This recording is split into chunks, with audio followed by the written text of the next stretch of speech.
मित्रों, आप सभी को नमस्कार। मैं सूर्य प्रकाश द्विवेदी एडवोकेट आप सभी का चैनल में स्वागत करता हूं। आज हम बात करेंगे भारतीय न्याय संहिता की धारा 34 क्या है।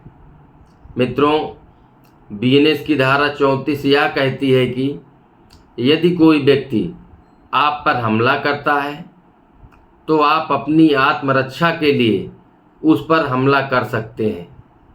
यदि उस हमले में उसे चोट लग जाती है या वह व्यक्ति मर जाता है तो भी आपको इस धारा के तहत अपराध नहीं माना जाएगा, क्योंकि आपने आत्मरक्षा में कार्य किया है। मित्रों, यदि आपके पास असलहा है, असलहा का मतलब है शस्त्र का लाइसेंस धारक हैं आप, और उस समय कोई व्यक्ति आपके ऊपर हमला कर दिया तो आप उस शस्त्र का उपयोग कर सकते हैं। मित्रों, यह धारा आत्मरक्षा के अधिकार से संबंधित है। इसका मतलब पुनः बताना चाहूँगा कि यदि कोई व्यक्ति अपनी या किसी और की जान, संपत्ति या शरीर को तत्काल खतरे से बचाने के लिए कोई कार्य करता है तो उसे अपराध नहीं माना जाएगा।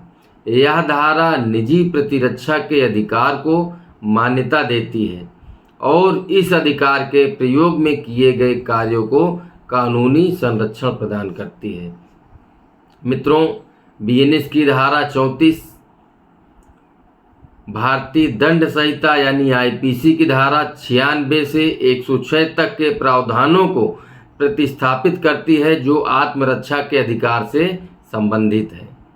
मित्रों, बीएनएस की धारा 34 का मुख्य उद्देश्य यह है कि यदि कोई व्यक्ति खुद को या दूसरों को किसी तत्काल खतरे से बचाने के लिए कोई भी कार्य करता है, किसी भी प्रकार का हमला उसके ऊपर वो कर देता है, तो उसे आपराधिक दायित्व से मुक्त किया जाएगा।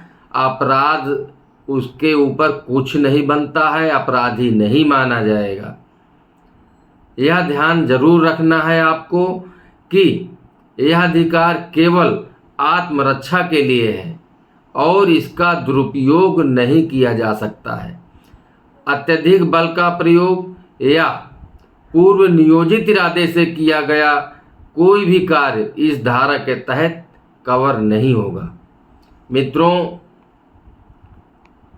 बीएनएस की धारा 34 आत्मरक्षा के अधिकार को मान्यता देती है और इस अधिकार के प्रयोग में किए गए कार्यों को आपराधिक दायित्व से मुक्त करती है।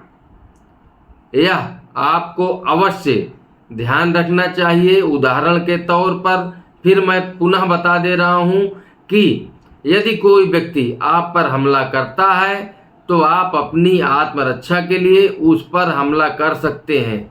यदि उस हमले में उसे चोट लग जाती है या वह मर जाता है तो भी आपको इस धारा के तहत अपराध नहीं माना जाएगा। अपराधी आप नहीं होंगे, क्योंकि आपने आत्मरक्षा में कार्य किया है।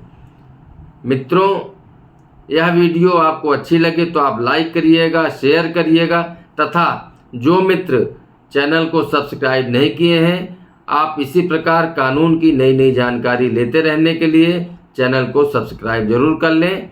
एवं जो मित्र बीएनएस की धारा 34 के संबंध में किसी भी प्रकार का कोई प्रश्न पूछना चाहते हैं तो कमेंट बॉक्स में अवश्य लिखें। यदि मोबाइल से किसी प्रकार का कोई प्रश्न पूछना चाहते हैं तो मेरे मोबाइल नंबर पर 9919121970 पर कॉल कर सकते हैं। धन्यवाद।